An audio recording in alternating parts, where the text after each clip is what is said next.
हाल ही में देश में हुए एक दर्दनाक मंजर यानी कि कश्मीर के पहलगाम में टेरर अटैक ने पूरे देश को हिला के रख दिया है, जिसके चलते भारत सरकार ने पाकिस्तान के खिलाफ अन्य बड़े और कड़े कदम उठाए हैं, जिसमें से एक बड़ा कदम इंडस रिवर इसे रोक देना। क्या ऐसा करना पॉसिबल है?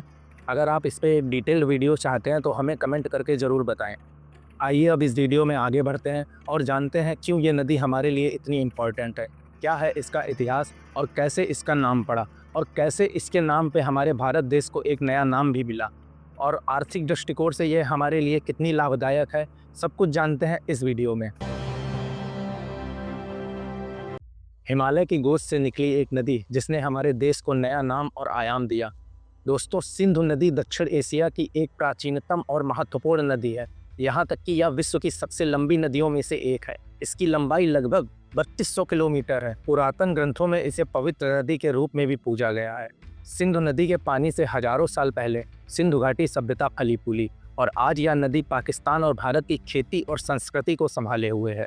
दोस्तों, इसके नाम का वर्णन ऋग्वेद में भी किया गया है। ऋग्वेद में इसे सिंधु कहा गया है, जिसका अर्थ है नदी या दरिया। प्राचीन फारस और अरब देशों में इसे सिंधु की जगह हिंदू कह के बुलाया जाने लगा। फिर इसके बाद ग्रीसियों ने इसे इंडस नाम दिया और फिर आगे चल के इसी इंडस के नाम पे हमारे भारत देश को एक नया नाम मिला, यानी कि इंडिया।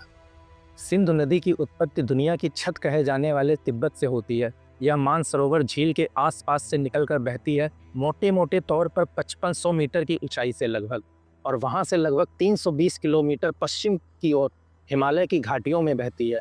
लेह के पास प्रमुख सहायक नदी झांसकर नदी से मिलती है। फिर कुछ दूरी पे जाके श्योक नदी के किनारों से मिलती है। इसके बाद पाकिस्तान के उत्तर में ऊंचे इलाकों में सिगर और गिलगित नदियां सिंधु नदी से मिलती हैं। नीचे आते आते पंजाब के मैदान में झेलम, चिनाब, रावी, ब्यास और सतलज, ये 5 नदियां पंजाब प्रांत बनाती हुई सिंध में आ मिलती हैं। अंत में सिंधु अरब सागर में मिलती हुई एक विशाल डेल्टा का निर्माण करती है। चलिए अब इसके इतिहास में जरा वापस चलते हैं। लगभग 5000 साल पहले उस समय इस नदी के बहाव ने खुशहाली लाई। 3rd मिलेनियम BC में डेवलप हुई सिंधु घाटी सभ्यता दुनिया की सबसे प्राचीन शहर की सभ्यताओं में से एक थी। सिंधु नदी के पानी से यहाँ धरती की उर्वरता बढ़ी और प्राचीन लोगों ने मेसोपोटामिया के मॉडल जैसा एक उन्नत सिंचाई करने का सिस्टम बनाया। वे बाढ़ का पानी नियंत्रित करके खेती करने लगे, जिससे गेहूं, जौ, सरसों, तिल और कपास जैसे शानदार फसलों का निर्माण किया। नदी के किनारे हड़प्पा और मोहनजोदड़ो जैसे बड़े शहर बने, जिनमें बारीक गली कूचे, मिट्टी के ईंटों से बने मजबूत घर, साफ नालियां और विशाल गोदामों का निर्माण किया। इस नगर की भौतिकी अवशेषों से पता चलता है कि सिंधु घाटी के लोग व्यापार में भी काफ़ी निपुण थे। नदी ने उन्हें ताजे पानी के साथ रिश्तों का भी मार्ग दिया। सिंधु नदी के जरिए भारत पश्चिम के साथ व्यापार करता था। कुल मिलाकर सिंधु घाटी की सभ्यता का आधार खेती ही थी। अतीत में सिंधु नदी ने कृषि और व्यापार में काफ़ी सहयोग दिया। लाखों लोग इसके किनारे पर जीवन यापन करते थे। हाल के समय में इसकी महत्ता कम नहीं हुई है। 1960 की सिंधु जल संधि बताती है कि सिंधु नदी पाकिस्तान की कृषि उत्पादन के लिए भी बहुत ज़्यादा महत्वपूर्ण है। यह संधि तय करती है कि सिंधु, झेलम, चिनाब जैसी पश्चिमी नदियाँ मुख्यतः पाकिस्तान को मिले, जबकि रावी, व्यास, सतलज जैसी पूर्वी नदियाँ भारत के प्रभुत्व में थी। आज पाकिस्तान को सिंधु बेसिन का करीबन 80% पानी मिलता है और देश का लगभग 16 मिलियन हेक्टेयर ज़मीनी हिस्सा जो इस पानी पर निर्भर है। इसका मतलब पाकिस्तान की मुख्य फसलें जैसे कि गेहूं, कपास और चावल और यहाँ की अर्थव्यवस्था का एक बड़ा हिस्सा सिंधु नदी के पानी के साथ जुड़ा हुआ है। सिंधु के पानी की कमी से पाकिस्तान में मुश्किलें बढ़ सकती हैं। उदाहरण के लिए कपास और चावल की पैदावार पर भी असर पड़ सकता है। इसीलिए आज भी सिंधु नदी को दोनों देशों के लिए आर्थिक जीवन रेखा भी मानी जाती है। इतिहास में भी सिंधु नदी ने राजनीति पर एक गहरी छाप छोड़ी। सिंधु नदी का मैदान प्राचीन काल में फारसी साम्राज्य और पश्चिमी किनारा था।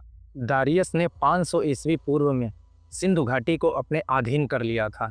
इसके बाद सिकंदर ने भी उसी मार्ग से भारत पर आक्रमण किया। इस नदी के रास्ते बहुत ही समय तक कई प्रकार से आवागमन चलता रहा। 1960 में भारत पाकिस्तान के बीच सिंधु जल संधि रिश्तों की सबसे बड़ी मिसाल थी। कठिन दौर में भी दोनों ने नदी के पानी को बांटने का सौदा किया। दुनिया के संघर्षों के बीच यह संधि शांति की मिसाल थी।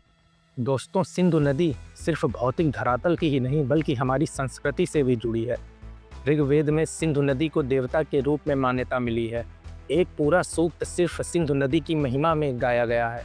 इसमें सिंधु नदी को नदियों का राजा बताया गया है, यानी प्राचीन आर्य अपने पूरे सम्मान के साथ इसे दुनिया की सबसे शक्तिशाली और सुंदर नदी बोलते थे। सिंधु नदी का सांस्कृतिक महत्व भी हजारों साल पुराना है।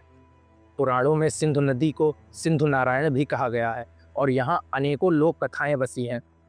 सिंधु घाटी सभ्यता की खुदाई में मिली मुद्राएं और बर्तन आज भी हमें यह सिखाती हैं कि हमारे पूर्वजों की अद्भुत सभ्यता इस नदी पर ही टिकी थी। आज भी इसके चलते सिंध प्रांत में हर साल सिंधु दर्शन उत्सव मनाया जाता है, जिसमें दूर दूर से लोग इस नदी की पूजा करने आते हैं। सिंधु नदी की कहानी हमें एक लंबी यात्रा से ले जाती है, नामकरण के रहस्य से लेकर या सभ्यता और संधियों तक। पर आज ये भी सोचने वाली बात है, क्या हम अपनी नदियों का उचित ख्याल रख रहे हैं? हमारी नदियाँ दूषित हो रही हैं, बूंद बूंद कम होती जा रही हैं।